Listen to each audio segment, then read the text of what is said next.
लगातार तीसरी बार नरेंद्र मोदी लेंगे प्रधानमंत्री पद की शपथ। दूरदर्शन की लाइव और एक्सक्लूसिव कवरेज के जरिए जुड़िए इस भव्य समारोह के हर यादगार पल से। प्रधानमंत्री और केंद्रीय मंत्रिमंडल का शपथ ग्रहण समारोह, सीधा प्रसारण राष्ट्रपति भवन से 9 जून शाम 6 बजे दूरदर्शन के सभी चैनलों पर।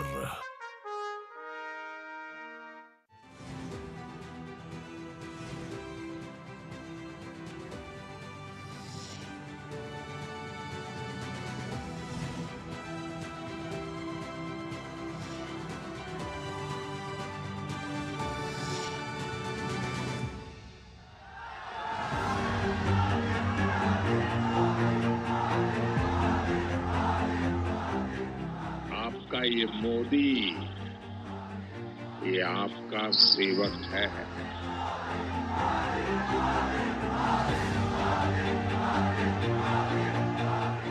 और सेवक भी मामूली नहीं है, ये 24/7 ऐसा सेवक है।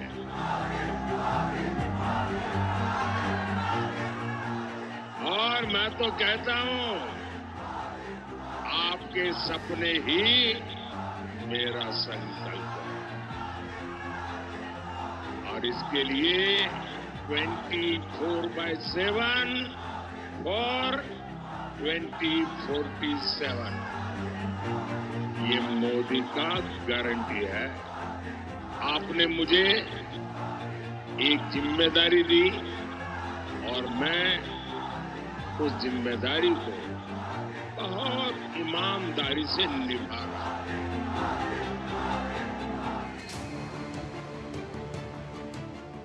विधि द्वारा स्थापित भारत के प्रति सच्ची श्रद्धा और निष्ठा रखने की लगातार तीसरी बार शपथ लेने जा रहे प्रधानमंत्री नरेंद्र मोदी के नेतृत्व पर देशवासियों ने जो विश्वास जताया है, वो उस मार्ग को प्रशस्त करता है जो 2047 तक भारत को विकसित बनाने के लिए संकल्पबद्ध है।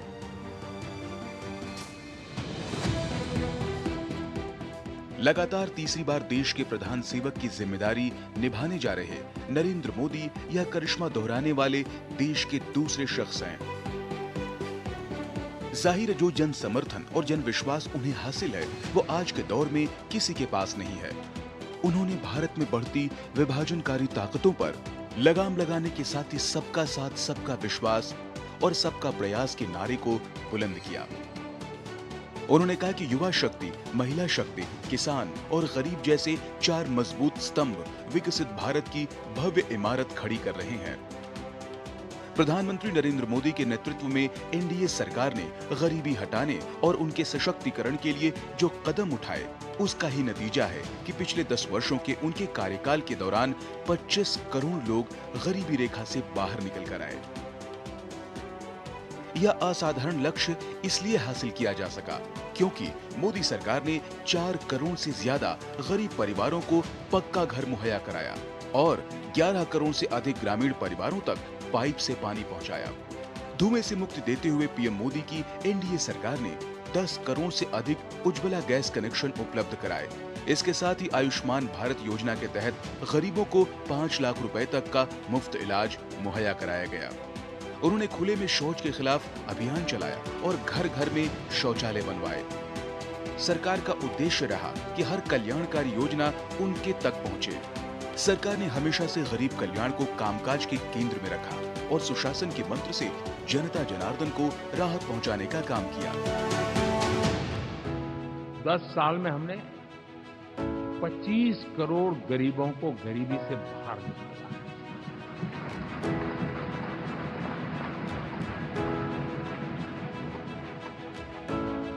गरीब कल्याण का एक सुरक्षित मजबूत कवच दिया है हमने, और उसके अंदर भी एक नए एस्पिरेशंस पैदा हुए कि हाँ, अब मुझे गरीब नहीं रहना, और उसके लिए मुझसे जो हो सकेगा मैं हर अवसर का फायदा उठाऊंगा। 3 करोड़ गरीबों को घर, ऐसे कहने का आंकड़ा नहीं है। कितनी मेहनत पड़ती है मुझे मालूम है, लेकिन हम सफलतापूर्वक इसको कर पाए। 4 करोड़ लोगों को दे चुके हैं, 3 करोड़ का हम संकल्प लेकर के आज से आगे बढ़ेंगे। लेकिन ये भी हिम्मत है कि 4 करोड़ देने के बाद जिन परिवारों का विस्तार हुआ है, जरूरत पड़ी है और राज्यों की भी उसमें इच्छा है, 3 करोड़ नए घर बनाने का संकल्प। 70 वर्ष की आयु से ऊपर के व्यक्तियों को, नागरिकों को 5 लाख रुपए तक इलाज के लिए मुफ्त इलाज की व्यवस्था। मुद्रा योजना के तहत हमारे नौजवानों को कारोबार के लिए 20 लाख तक की उनकी बैंक से उनको लोन मिले, इसकी व्यवस्था। ये मैं समझता हूं कि वायदा हमारे तीसरे कार्यकाल की गारंटियां, सब मैं अभी बताता नहीं हूं, लेकिन इन गारंटियों के प्रति हम कमिटेड हैं और उसे पूर्ण करने के लिए हम कोई कमी नहीं करेंगे। सबका साथ सबका विकास के मंत्र के तहत पीएम मोदी के नेतृत्व में केंद्र सरकार ने आधी आबादी के सम्मान का विशेष ख्याल रखा। महिला सशक्तिकरण की बात करते हुए मोदी सरकार ने जल, थल, नभ और अंतरिक्ष हर जगह में बेटियों की भूमिका को बढ़ाया। सरकार ने मुद्रा योजना के तहत दिए गए 46 करोड़ से अधिक कर्ज में से 31 करोड़ से अधिक कर्ज अकेले महिलाओं को दिए। इस योजना के तहत लाभ पाकर करोड़ों महिलाएं स्वरोजगार से जुड़ी हैं। केंद्र सरकार के प्रयासों से आज लगभग 10 करोड़ महिलाएं स्वयं सहायता समूहों से जुड़ी हैं और इसके जरिए 3 करोड़ महिलाओं को लखपति दीदी बनाने का लक्ष्य रखा गया है। यहाँ तक कि नमो ड्रोन दीदी योजना से बड़ी संख्या में महिलाओं को जोड़ा गया। सरकार ने मुस्लिम महिलाओं के सामाजिक उत्थान को ध्यान में रखते हुए 3 तलाक जैसी कुरीति को भी कानून के जरिए खत्म किया। यहाँ तक कि दशकों से संसद में अपनी सशक्त भागीदारी की बाट जो रही महिलाओं को यदि किसी सरकार से आश्वासन नहीं बल्कि परिणाम मिला तो वो मोदी सरकार है, जिसने नारी शक्ति बंधन अधिनियम पारित करवा महिलाओं के लिए संसद में उनकी 1/3 हिस्सेदारी को सुनिश्चित किया।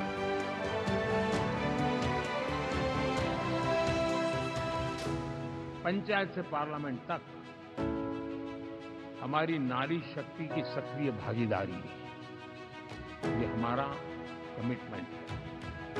और हमने हमारे पिछले कार्यकाल में नारी शक्ति बंधन अधिनियम करके उस बात को हमने आगे बढ़ाया है। और वो दिन दूर नहीं होगा जब हमारे सदन में बहुत बड़ी तादाद में हमारी माताएं बहनें देश का नेतृत्व करती हुई दिखाई देगी।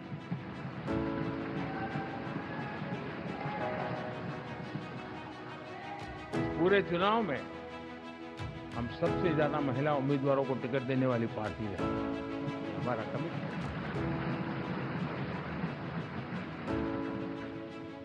हमारी महिला सांसदों को जो आशीर्वाद देश की जनता ने दिया है, मैं इसके लिए विशेष रूप से उनका आभार व्यक्त करता हूं। और साथियों, आपने देखा होगा G20 समिट में दुनिया के सामने एक विषय लेकर के हम बड़े आग्रह से गए थे और वो है empowerment of women, development of women. इन सारी बातों को हम परिचित हैं।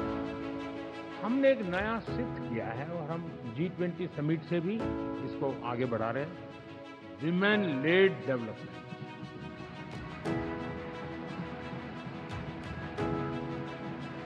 एक बार हमारा इस प्रकार का कमिटमेंट बनता है तो परिवर्तन बिल्कुल साफ नजर आता है। रिफॉर्म, परफॉर्म और ट्रांसफॉर्म के मंत्र ने देश को विकास की नई ऊंचाइयों तक पहुंचाया। 2014 से पहले जहां देश फ्रेजाइल 5 में आने के दबाव को झेल रहा था, वहीं 10 साल के भीतर ही यह दुनिया की 5वीं सबसे बड़ी अर्थव्यवस्था बन गया। और यह संभव हो पाया तो पीएम मोदी के दूरदर्शी नेतृत्व की वजह से। भारत को $5 ट्रिलियन की अर्थव्यवस्था बनाने के लिए सरकार विस्तृत रोडमैप पर काम कर रही है, जिसमें डिजिटल अर्थव्यवस्था और फिनटेक, प्रौद्योगिकी सक्षम विकास और जलवायु कार्रवाई को बढ़ावा देने जैसे तत्वों को शामिल किया गया है। अर्थव्यवस्था को गति देने के लिए माल एवं सेवा कर, कॉर्पोरेट कर दर में महत्वपूर्ण कमी, मेक इन इंडिया और स्टार्टअप इंडिया रणनीतियों को प्रमुख सूत्रधार बनाया गया। देश में मैन्युफैक्चरिंग क्षेत्र को बल देने के लिए उत्पादन से जुड़ी प्रोत्साहन योजनाओं को लागू किया गया। सरकार द्वारा दिए गए इस मजबूत प्रोत्साहन से निजी निवेश बढ़ने और आर्थिक विकास को गति मिली, जिसके बाद देश विकास की तरफ तेज रफ्तार से बढ़ा और आज यह 7 से 8% की दर से विकास कर रहा है। यहाँ तक कि अब वह दिन दूर नहीं जब भारत दुनिया की 5वीं से तीसरी बड़ी अर्थव्यवस्था बनने जा रहा है। एनडीए का ये कार्यकाल बड़े फैसलों का है, तेज विकास का है, और अब हम समय गंवाना नहीं चाहते कि हम 5 नंबर की इकोनॉमी से 3 नंबर की इकोनॉमी पर पहुंचना है।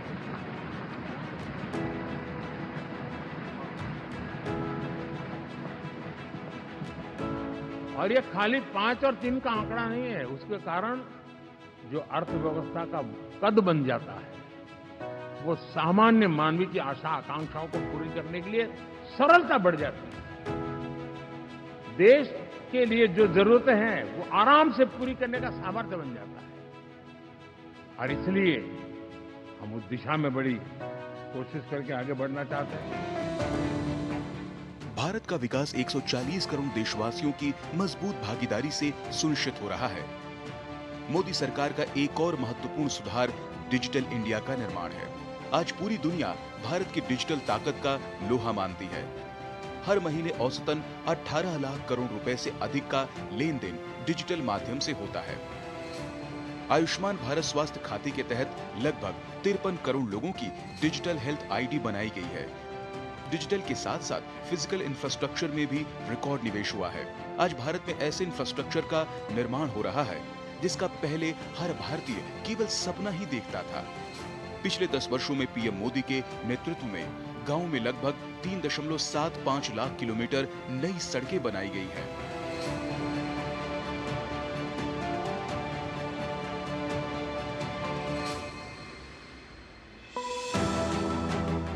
राष्ट्रीय राजमार्गों की लंबाई 90,000 किलोमीटर से बढ़कर 1.46 लाख किलोमीटर हो गई है। 4 लेन राष्ट्रीय राजमार्गों की लंबाई 2.5 गुना बढ़ गई है। हाई स्पीड कॉरिडोर की लंबाई पहले 500 किलोमीटर थी और अब 4000 किलोमीटर है। हवाई अड्डों की संख्या 74 से दोगुनी होकर 149 हो गई है। देश के प्रमुख बंदरगाहों पर कार्गो प्रबंधन क्षमता दोगुनी हो गई है। देश की लगभग 2 लाख ग्राम पंचायतें ऑप्टिकल फाइबर से जुड़ चुकी हैं। गांव में 4 लाख से ज्यादा कॉमन सर्विस सेंटर खोले गए हैं। ये रोजगार का बड़ा जरिया बन गए हैं। One nation one grid one frequency से देश में बिजली ट्रांसमिशन में सुधार हुआ है। केवल 5 शहरों तक सीमित मेट्रो सुविधा अब 20 शहरों में है। 25,000 किलोमीटर से अधिक रेल पटरियां बिछाई गई। यह कई विकसित देशों में रेलवे ट्रैक की कुल लंबाई से भी अधिक है। भारत रेलवे के 100% विद्युतीकरण के बहुत करीब है। इस अवधि के दौरान भारत में पहली बार सेमी हाई स्पीड ट्रेनें शुरू की गई। आज 39 से ज्यादा रूटों पर वंदे भारत ट्रेनें चल रही हैं। अमृत भारत स्टेशन योजना के तहत 1300 से ज्यादा रेलवे स्टेशनों का काया पलट किया जा रहा है। देश के भीतर हो रही तरक्की ने वैश्विक मंचों पर भारत की पहचान को सशक्त किया। पिछले साल G20 के सफल आयोजन ने विश्व के देशों ने भारत का लोहा माना। यूक्रेन रूस युद्धों से 2 धड़ों में बटे विश्व को G20 के शिखर सम्मेलन में साथ लाना और साझा घोषणा पत्र जारी करवा लेना यह भारत की बड़ी उपलब्धि है। शिखर सम्मेलन के दौरान जिस प्रकार से ग्लोबल साउथ को प्राथमिकता दी गई, उसने विश्व में विकासशील देशों के लिए एक नई धारा को खोलने का काम किया। इस दौरान भारत मध्य पूर्व यूरोप आर्थिक गलियारे को भी अमली जामा पहनाया गया, जो दुनिया में विस्तारवादी नीतियों के लिए विख्यात कुछ देशों के लिए एक कड़ा संदेश था। पीएम मोदी बहुपक्षीय या द्विपक्षीय कार्यक्रमों में हिस्सा लेने के लिए जब भी विदेशी दौरे पर रहे, यह दुनिया में सुर्खियां बटोरने वाला रहा। उन्होंने विदेश दौरों पर भारतीयों के साथ संवाद का जो सिलसिला शुरू किया, उसने भारत और भारतीयता की आत्मसम्मान को नई ऊंचाई प्रदान की। आज भारत की ताकत का लोहा दुनिया के देश मानते हैं और उन्हें अपना बॉस कहकर संबोधित करते हैं। पीएम मोदी को दुनिया के ढेरों देशों ने अपने सर्वोच्च नागरिक सम्मान से सम्मानित किया। यहाँ तक कि जब उन्होंने 21 जून को अंतर्राष्ट्रीय योग दिवस मनाने का प्रस्ताव रखा तो सभी ने उसे सहर्ष स्वीकार किया। आज स्थिति यह बन गई है कि दुनिया के कई मुल्क जब संकट से घिरे हुए हैं, उन्हें उम्मीद की एक किरण भारत की तरफ से दिखती है, जिसकी पहचान अब विश्व बंधु के रूप में हो चुकी है। अब भारत आइसोलेशन में नहीं जी सकता। वैश्विक परिवेश में भारत की भूमिका दिनों दिन बहुत बढ़ती चली जा रही है। 2014 में जब एनडीए की सरकार बनी, पूरे विश्व में उसी एक पल से ही एक नया जिज्ञासा पैदा हुई, थोड़ी आशा के संकेत उनको नजर आने लगे और फिर उस बदलाव बहुत बड़ा तेजी से आया। और पिछले 10 वर्ष में भारत ने जिन कामों को बढ़ लिया है, आज भारत की छवि विश्व बंधु की बन चुकी है। दोस्तों, विश्व हमें एक बंधु के रूप में स्वीकार कर रहा है और जब दुनिया हमें विश्व बंधु के रूप में स्वीकारती है तो हमारी वैश्विक जिम्मेवारियों को भी हमने हमारे आने वाले रोड मैप में महत्व देना ही होगा। और भारत की सफल विदेश नीति ने अच्छे परिणाम भी दिए हैं। हमने हर संकट को उस प्रकार से हैंडल किया जिस प्रकार से मानवीय मूल्यों को हमने प्राथमिकता दी। उसका परिणाम है कि सामान्य मानवी के मन में ये विश्व बंधु वाला भाव बहुत मजबूत हुआ और भारत का सेवा भाव का जो कैरेक्टर है उसको विश्व ने पहचाना है। चाहे यूक्रेन का संकट हो, चाहे अफगानिस्तान का संकट हो, हर हमारे लोगों को बचाना हो, हमने किसी भी में हमने कोई कमी नहीं रखी है। और साथियों, ये क्षमता के कारण भारत में निवेश की संभावनाएं बहुत बढ़ने वाली है। मैं राज्यों से भी कहूंगा कि आप प्रगतिशील नीतियां बनाकर रेडी रहिए। विश्व आज आपके दरवाजे पर दस्तक दे रहा है। देश का अन्नदाता किसान आज विकसित भारत के संकल्प को साकार करने में बड़ी आहुति दे रहा है। आज रिकॉर्ड स्तर पर हो रहे अन्न उत्पादन अपने देशों के लोगों का पेट भरने के साथ ही दुनिया के अन्य देशों के लोगों का भी पेट भर रहा है। किसानों के बदलते हालात सरकार के प्रयासों का नतीजा है, जो छोटे किसानों को सालाना 6,000 रुपए की रकम दे रही है, जिससे वे समय पर खाद और बीज खरीद सकें। पिछले 10 वर्षों में किसानों के लिए बैंकों से आसान ऋण में 3 गुना वृद्धि हुई है। प्रधानमंत्री फसल बीमा योजना के तहत किसानों ने 30,000 करोड़ रुपए का प्रीमियम भरा। इसके बदले में उन्हें 1.5 लाख करोड़ रुपए के दावे मिले हैं।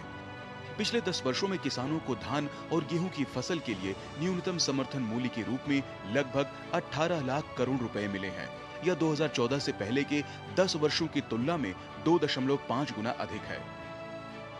देश में कृषि निर्यात नीति की बदौलत पहली बार कृषि निर्यात 4 लाख करोड़ रुपए तक पहुंचा। अब तक लगभग 8,000 किसान उत्पादक संगठन भी बन चुके हैं। कृषि में सहकारिता को बढ़ावा देने के लिए देश में सहकारिता मंत्रालय की स्थापना की गई है। सहकारी क्षेत्र में दुनिया की सबसे बड़ी अनाज भंडारण योजना शुरू की गई है। देश में पहली बार पशुपालकों और मछुआरों को किसान क्रेडिट कार्ड का लाभ भी दिया गया है।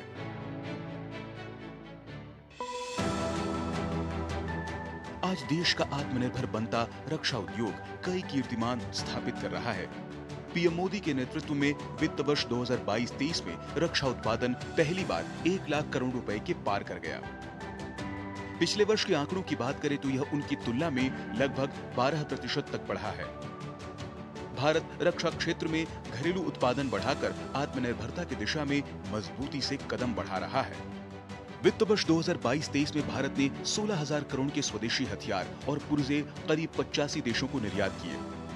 सरकार ने 2025 तक 1.75 लाख करोड़ रक्षा उत्पादन का लक्ष्य तय किया है। रक्षा विनिर्माण में कारोबारी सुगमता को बढ़ाने के साथ एमएसएमई एवं स्टार्टअप की भागीदारी के जरिए रक्षा उत्पादों के स्वदेशी डिजाइन, विकास एवं विनिर्माण को बढ़ावा दिया जा रहा है। पिछले 7-8 वर्षों में उद्योगों को दिए गए रक्षा लाइसेंस में 200% की वृद्धि हुई है। पिछले 5 साल की बात करें तो रक्षा सौदों के मामले में लंबे समय की आयात पर निर्भरता कम हो रही है।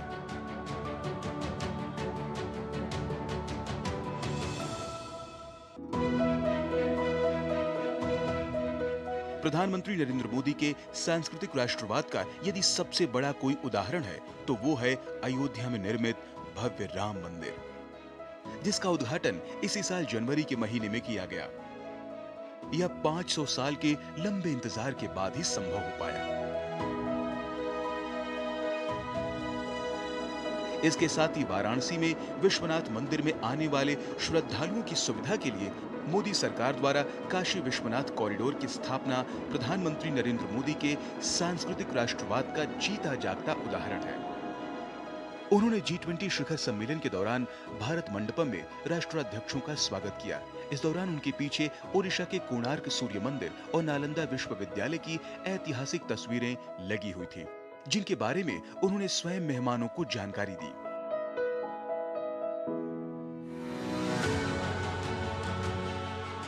प्रधानमंत्री नरेंद्र मोदी का पिछले 10 वर्षों का कार्यकाल कड़े फैसलों के लिए भी जाना जाएगा।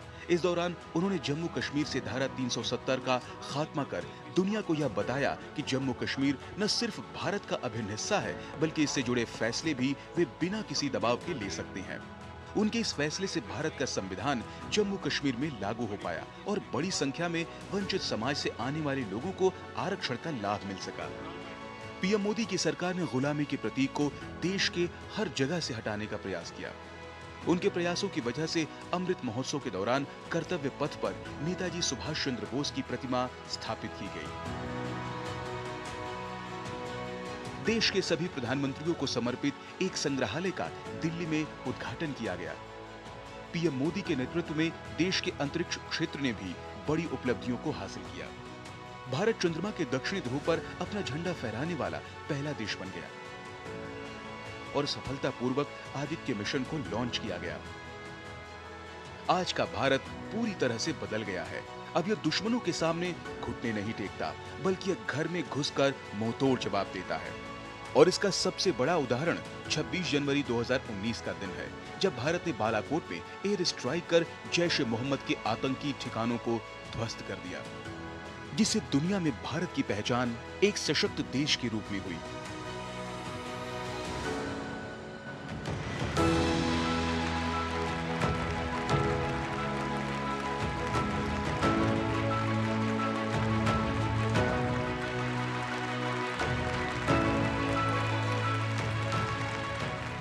आज जब सरकार अपने तीसरे कार्यकाल में प्रवेश करने जा रही है, तब भी उसका उद्देश्य देश को नई ऊंचाई पर ले जाने का है।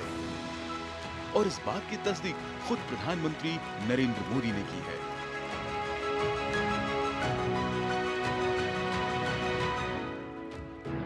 मेरे लिए जन्म सिर्फ और सिर्फ वन लाइफ वन मिशन, और वो है मेरी भारत माता। ये मिशन है 140 करोड़ देशवासियों के सपनों को पूरा करने के लिए खप जाना।